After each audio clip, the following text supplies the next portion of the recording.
Bismillahirrahmanirrahim. Assalamualaikum warahmatullahi wabarakatuh. Baiklah, hari ini akan saya jelaskan tentang KIE pada remaja, pada pranikah, tentang persiapan menjadi orang tua. Ada beberapa hal yang perlu diperhatikan pada KIE menjadi orang tua di sini.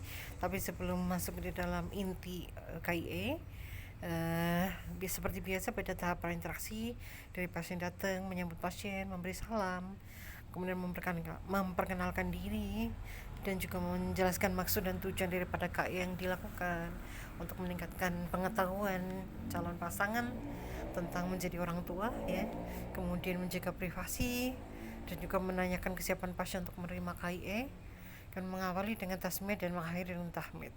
Oke. Untuk yang pertama, yaitu menjelaskan tentang persiapan fisik. Kita tahu bahwa untuk menjadi orang tua tidak hanya perlu persiapan fisik, tapi juga mental, spiritual, ya, ekonomi dan lain sebagainya. Maka untuk kesiapan fisik ini perlu diberikan edukasi kepada masyarakat, kepada pasangan, bahwa usia menikah yang ideal adalah di atas 19 tahun sesuai dengan Undang-Undang Nomor 16 Tahun 2020 tentang perkawinan. Bahkan kalau untuk seorang laki-laki mungkin bisa lebih dari 19, ya, karena untuk kematangan cara pola pikir, kemapanan dalam arti pekerjaan, nanti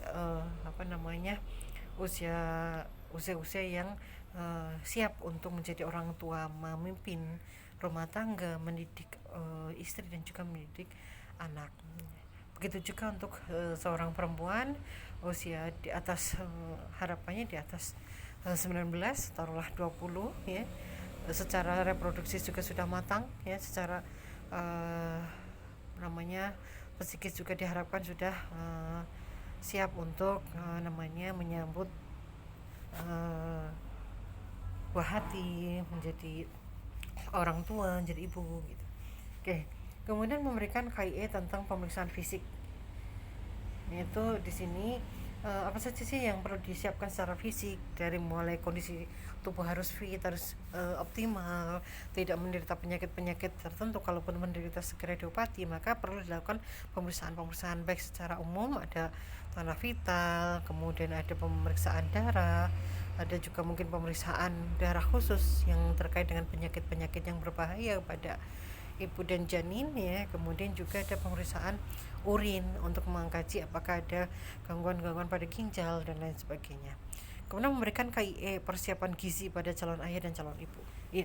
Selain untuk menunjang fisik yang kuat, maka harus terhindar dari kekurangan gizi atau kelemahan tubuh, ya, dimana kalau status gizinya kurang atau menderita gizi kurang, maka biasanya daya tahan tubuh terhadap penyakit itu lemah, kemudian mudah sakit, sehingga ada hal-hal yang tidak diinginkan nantinya terjadi kalau kondisi ibu terutama dan juga ayah, ya, untuk kalau kekurangan gizi, ya.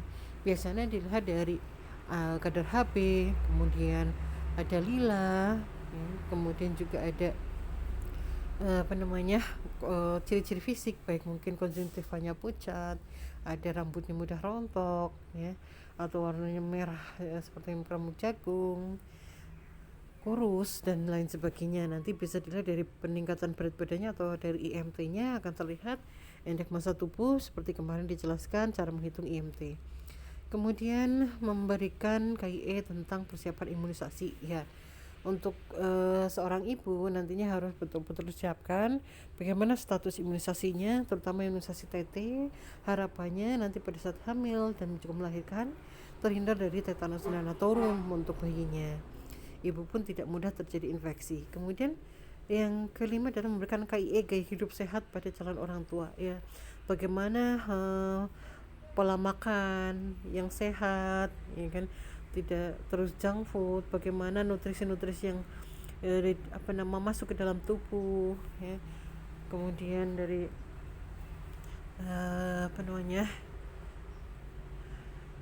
tidak merokok, tidak minum minuman keras, tidak menggunakan nafsa, tidak menggunakan obat-obatnya yang terlarang, ya. Kemudian juga pola istirahat, pola kebiasaan personal hygiene, ya, sehari-hari itu juga harus diperhatikan untuk seorang ibu, menjaga kebersihan. Nah, ini pada saat usia masih anak-anak menikah itu biasanya untuk kesadaran terhadap kebutuhan diri, terutama gaya hidup, pola hidup sehari-hari itu kurang.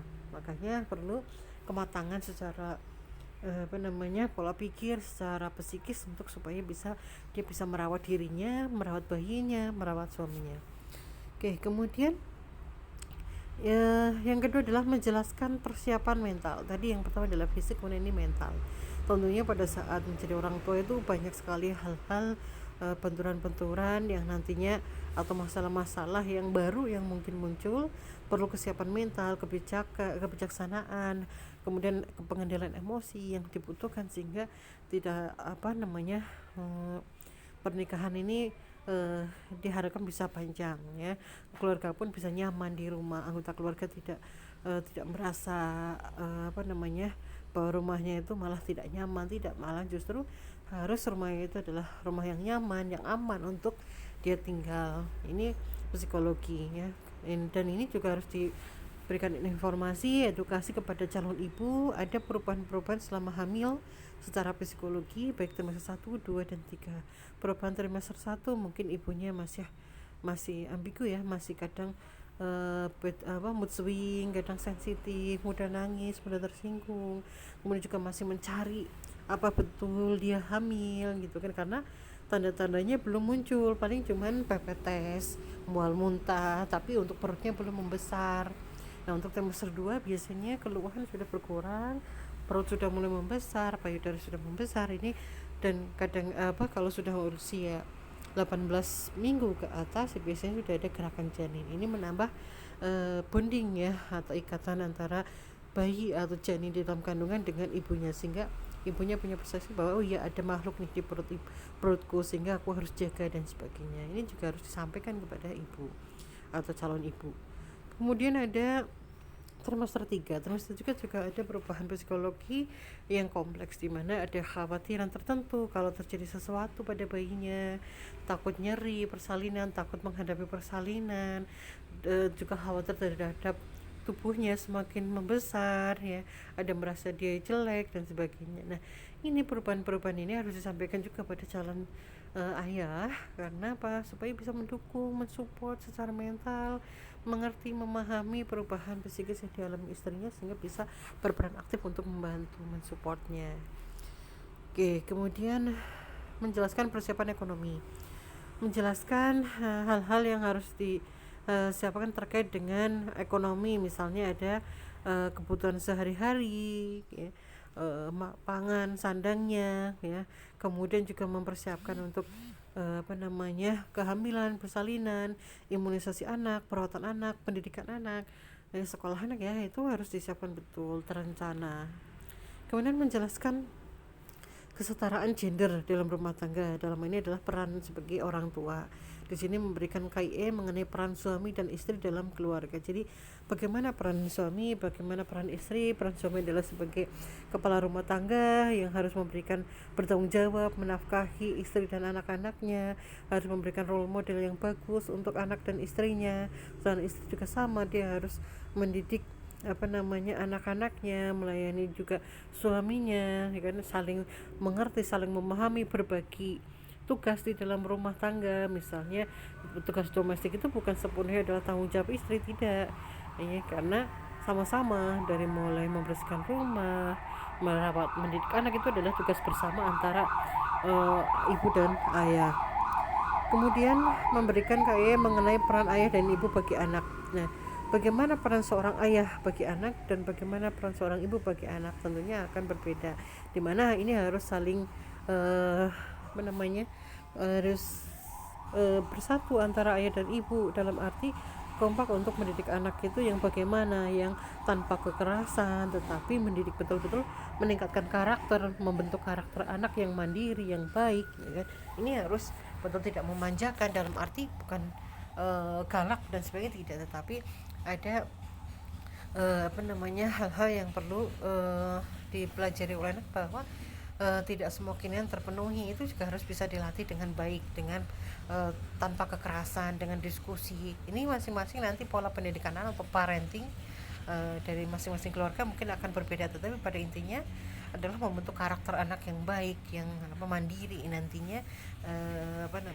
Itu perlu sampaikan ke orang tua. Kemudian ada bentuk ketidaksetaraan gender. Di sini ada stereotipi ya, di mana merupakan pelabelan kepada perempuan dan laki-laki. Misalnya laki-laki tua maka tidak boleh nangis, maka ini dan sebagainya. Perempuan lemah emosional, ya laki-laki rasional. Sebetulnya namanya manusia kadangkala mungkin pada posisi lemah, pada posisi mungkin sedang down, punya hati dan perasaan. Makanya harus saling support antara suami dan istri, harus saling menguatkan, harus saling menghormati, toleransi, sharing dan sebagainya. Itu perlu sekali. Kemudian subordinasi yang ditemukan adalah laki-laki terlebih dahulu baru perempuan. Ini sekarang tidak lagi ya, misal pendidikan anaknya kalau laki-laki sekolah tinggi dan perempuan enggak, ini tidak lagi, karena sama-sama nantinya harapannya anak-anak ini punya bisa menjadi anak yang sehat, yang mandiri ya, yang punya karakter yang bagus semuanya. Kemudian marginalisasi, perempuan ditempatkan sebagai orang yang tidak memiliki peran penting. Tidak, peran perempuan sesuai dengan porsinya masing-masing. Peran sebagai istri juga sama, sebagai suami juga sama. Jadi masing-masing punya tugas, punya peran masing-masing. Ya, tidak bisa perempuan itu lebih rendah, tidak. Ya. Beban ganda misalnya kok memang ternyata ada di rumah tangga misalnya suami kerja, perempuannya istri juga kerja, tapi dia juga sebagai ibu rumah tangga. Nah ini juga harus saling mengerti, saling memahami, saling membantu, saling jangan kemudian istri sudah kerja semuanya pekerjaan rumah tangga dikerjakan oleh istri, kasihan dia perempuan ya kan, perempuan dia juga harus mendidik anak, membesarkan anak, memasak dan sebagainya. Nah harus ini peran suami istri, bahwa tugas rumah tangga itu adalah tugas bersama, mendidik anak, membersihkan rumah, menjaga rumah dan sebagainya. Kemudian menjelaskan tentang KDRT. Ada hal-hal yang harus dihindari dalam pernikahan dalam KDRT ini ya. Ini ada yang pertama adalah kekerasan secara fisik, misal memukul, menendang, menampar, menjambak, yang menyudut rokok, melukai dan lain sebagainya. Ini harus segera melaporkan ya kepada pihak terkait kalau ada kekerasan dalam rumah tangga, baik itu kepada istri, kepada suami maupun kepada anak. Kekerasan secara psikis, memang tidak memukul tapi dia menghina, melakukan komentar yang merendahkan, melarang istri untuk mengunjungi saudara atau teman-temannya, mengancam dan lain sebagainya. Itu kekerasan non verbal, tapi dia menyebabkan hubungan tidak baik, menyebabkan merasa direndahkan dan sebagainya, juga kekerasan. Ini kekerasan seksual, misal memaksa, menuntut hubungan seksual, ini harus saling ya, karena mungkin sedang capek, harus saling memahami, mengerti, lihat situasi kondisinya. Penelantaran, misalnya tidak memberikan nafkah pada istri atau mungkin kepada anak, dan juga melarang istri untuk bekerja padahal dia sendiri juga mungkin tidak bekerja. Nah bagaimana untuk kehidupan sehari-hari ini juga harus diperhatikan. Kemudian eksploitasi ini sebaliknya, memanfaatkan, memperdagangkan atau memperbudak orang, baik istri maupun anak ya. Ini di sini karena tanggung jawab untuk menafkahi itu jatuh pada laki-laki ya, pada seorang ayah, makanya dia yang bertanggung jawab. Walaupun mungkin nantinya istrinya bekerja atau ikut membantu, bukan berarti kemudian istri sudah bekerja dia diam di rumah, tidak ya. Oke, itu mungkin yang penjelasan dari saya untuk terkait dengan kesiapan menjadi orang tua. Demikian harapannya bisa dilakukan dengan baik, bisa dikembangkan pada saat nanti KIE. Terima kasih. Wabillahi taufiq wal hidayah. Wassalamualaikum warahmatullahi wabarakatuh.